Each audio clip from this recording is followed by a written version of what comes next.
ये movie start होती है एबी और पॉल से, जो कि बहुत ही अच्छे दोस्त और हस्बैंड और वाइफ होते हैं। एबी एक रोबोटिक कंपनी में जॉब करती होती है, इसलिए वो अपना तमाम सामान एक दूसरे घर में शिफ्ट करती है जो कि उसी कंपनी ने उन्हें दिया होता है। उस घर में वो तमाम फैसिलिटीज होती हैं जिन्हें वो पसंद करते होते हैं और उन्हें वो घर बहुत ही पसंद आता है। अगली सुबह जैसे ही एबी अपनी कंपनी में जाती है तो वहाँ पर उसका बॉस उसका वेलकम करता है और उसे एक रोबोट गिफ्ट देता है। उसका बॉस उससे कहता है कि आज शाम मेरे घर में पार्टी है और तुम मेरी पार्टी पर जरूर आओगी। वो अपने घर में जाती है और उस रोबोट को पावर ऑन करती है। जैसे ही वो उस रोबोट को पावर ऑन करती है तो फिर वो चलने लगता है और बोलने लगता है। वो रोबोट को तो लाइक करती है लेकिन उसका हस्बैंड उस रोबोट को लाइक नहीं करता। वो शाम को अपने बॉस की पार्टी पर चली जाती है जहाँ पर वो देखती है कि उसके बॉस के घर सारे रोबोट्स ही रोबोट्स हैं और वो सारे काम कर रहे हैं। एबी उन रोबोट्स के वर्क को देखकर बहुत ही खुश होती है और वहाँ कंफर्टेबल महसूस करती है, लेकिन उसका हस्बैंड वहाँ पर कंफर्टेबल महसूस नहीं करता क्योंकि उसे लगता है कि रोबोट्स हमारी दुनिया के लिए अच्छे नहीं है। एक रात वो इंटीमेट हो रहे होते हैं कि वहाँ पर उनका रोबोट टिम आ जाता है। उसका हस्बैंड उसे देखकर वहाँ से भगा देता है। डोर पर कोई बेल बजाता है। जैसे वो बाहर जाती है तो देखती है कि वहाँ पर एक लड़की रोज आई हुई है। रोज एबी को गिफ्ट देती है और उससे कहती है मैं तुम्हारे हस्बैंड से पहले ही मिल चुकी हूँ, तुमसे मिलकर बहुत ही अच्छा लगा। एबी जैसे ही अपने रूम में वापस आती है तो अपने हस्बैंड से कहती है कि मुझे तुम कभी चीट ना करना, तुम उसे कैसे जानते हो। तो वो उसे कहता है कि वो मुझे बाहर मिली थी, मेरा उसके साथ कोई चक्कर नहीं। एबी उससे कहती है कि मुझे तुम पर पूरा ही यकीन है। अगले दिन एबी वॉक से आई हुई होती है तो उसके पास उसका रोबोट टिम आता है और उससे कहता है कि मैं तुम्हें तुम्हारे हस्बैंड की लोकेशन मालूम कर दूं। फिर एबी उससे कहती है कि मैं लोकेशन नहीं जानना चाहती,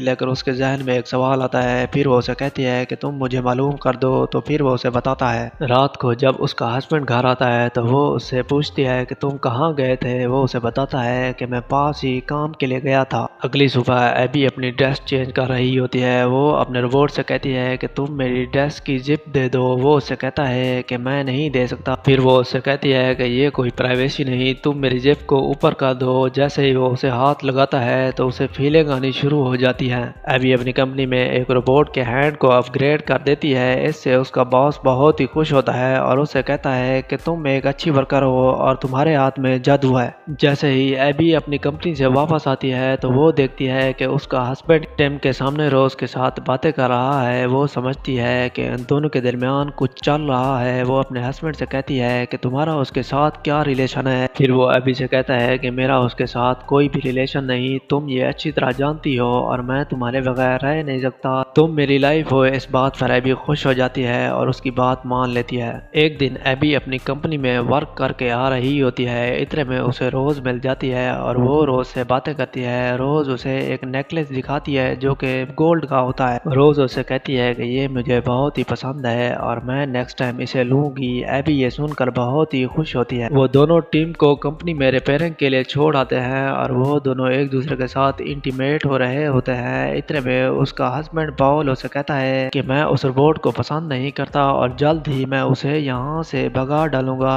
इतने में वो रोबोट उनकी सब बातें एक मोबाइल फोन के जरिए सुन रहा होता है। टिम को अब मालूम पड़ चुका था कि अगर वो अपना काम नहीं करता तो उसे यहाँ से निकाल दिया जाएगा। जैसे ही वो रिपेयरिंग से वापस आता है तो वो एबी के पाँव दबाने लगता है। इतने में उसका हस्बैंड वहाँ आ जाता है और वो उससे कहता है कि तुम ये क्या कर रहे हो, यहाँ से चले जाओ। टिम वहाँ से चला जाता है और पियानो बजाने लगता है। इतने में वहाँ पर एबी आती है और उसका पियानो देखकर बहुत ही खुश होती है। अगले कुछ दिन तो उनके नॉर्मल गुजरते हैं, लेकिन एक दिन एबी परेशान होती है तो वहाँ पर टिम आता है और उससे कहता है कि आपको क्या प्रॉब्लम है। वो उसे बताती है कि पॉल मुझे चीट कर रहा है। फिर टिम उससे कहता है कि पॉल का रोज के साथ रिलेशनशिप चल रहा है और ये बात मैं आपको बताना नहीं चाहता था, लेकिन मैंने ये बात आपको बता दी। फिर जैसे ही पॉल वहाँ पर आता है तो उन दोनों के दरमियान झगड़ा शुरू हो जाता है और ये सब बातें टिम सुन रहा होता है और बहुत ही खुश हो रहा होता है। एक दिन एबी अपने रूम में एक नेकलेस देखती है तो वो देखकर बहुत ही खुश हो जाती है कि शायद पॉल ने उसे दिया है। सुबह जैसे ही पॉल किचन में जाता है तो वहाँ जाकर देखता है कि एबी के कपड़े का एक टुकड़ा वहाँ मौजूद है। उसे टिम पर शक होने लगता है। अब जैसे ही वो अपने कैमरे को चेक करता है तो टिम एबी के रूम में होता है और उसके कपड़े को सूंघ रहा होता है। उसे मालूम हो जाता है कि अब कोई गड़बड़ है। वो एक रोबोटिक कार लेता है और अपने कैमरे में मौजूद वीडियो को सेव कर लेता है। वो उस कार में बैठकर एबी को सब कुछ बताने ही वाला था, इतने में उस कार की स्पीड ओवर हो जाती है और उसका एक्सीडेंट हो जाता है। एबी अपने हस्बैंड के पास जाती है। जैसे ही वो उसके पास जाती है तो उसका हस्बैंड उसे बताता है कि टिम अब बहुत ही डेंजरस हो चुका है और उसने ही मेरा ये एक्सीडेंट किया है और मेरे पास वीडियो थी और उसने ये वीडियो भी डिलीट कर डाली। फिर जैसे ही एबी अपने घर में जाती है तो वहाँ जाकर उसे कुछ मालूम होता है जो कि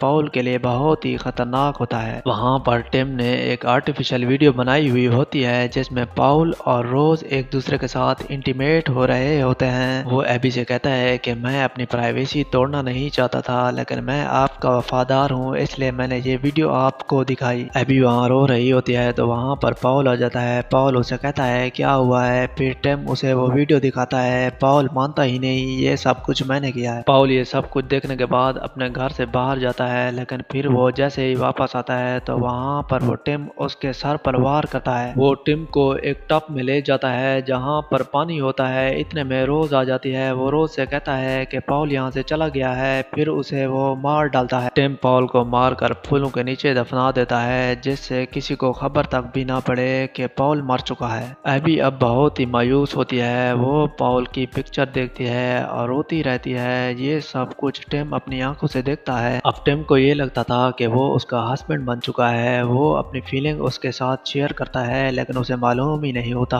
कि इंसान की फीलिंग कैसी होती है। एक दिन रोज एबी से मिलने की कोशिश करती है और उसे बताने की कोशिश करती है, लेकिन एबी उसे किनारा कर लेती है। जैसे ही वो अपने रूम में आती है तो वो वीडियो दोबारा से देखती है, लेकिन इस बार उसे मालूम हो जाता है कि इस वीडियो में गड़बड़ है और जो कुछ टिम ने उसे दिखाया है वो गलत है। वो नेकलेस का पता करती है। जैसे ही वो पता करती है उसे मालूम पड़ता है कि वो नेकलेस टिम ने रोज को दिया था। अब वो फूलों के पास जाती है। जैसे ही वो वहाँ पर कुछ एक्स्ट्रा फूलों को देखती है तो उनको खींचने लगती है। वहाँ पर उसे पॉल की डेड बॉडी नजर आती है। वो पॉल की डेड बॉडी देखकर रोने लगती है। इतने में वहाँ पर टिम आ जाता है और उसे घसीटते हुए रूम में ले जाता है। टिम एबी को बेहोश कर देता है। जैसे एबी होश में आती है तो देखती है कि वहाँ पर टिम मौजूद नहीं और वो भागने की कोशिश करती है। टिम एबी से कहता है कि तुम कहीं नहीं जा सकती, तुम अपनी मौत को मजीद गहरा ना बनाओ वरना तुम्हें ऐसी मौत मिलेगी कि तुम याद रखोगी। एबी अपनी आवाजें ऊंची कर लेती है। इतने में रोज उसकी आवाज सुनती है। जैसे ही वो डोर को खटखटाती है तो वहाँ पर टिम आ जाता है। वो टिम से कहती है कि मुझे अंदर जाने दो, लेकिन टिम उसे नहीं जाने देता। रोज अपनी गाड़ी को ओवर स्पीड करती है और ग्लास को तोड़ डालती है।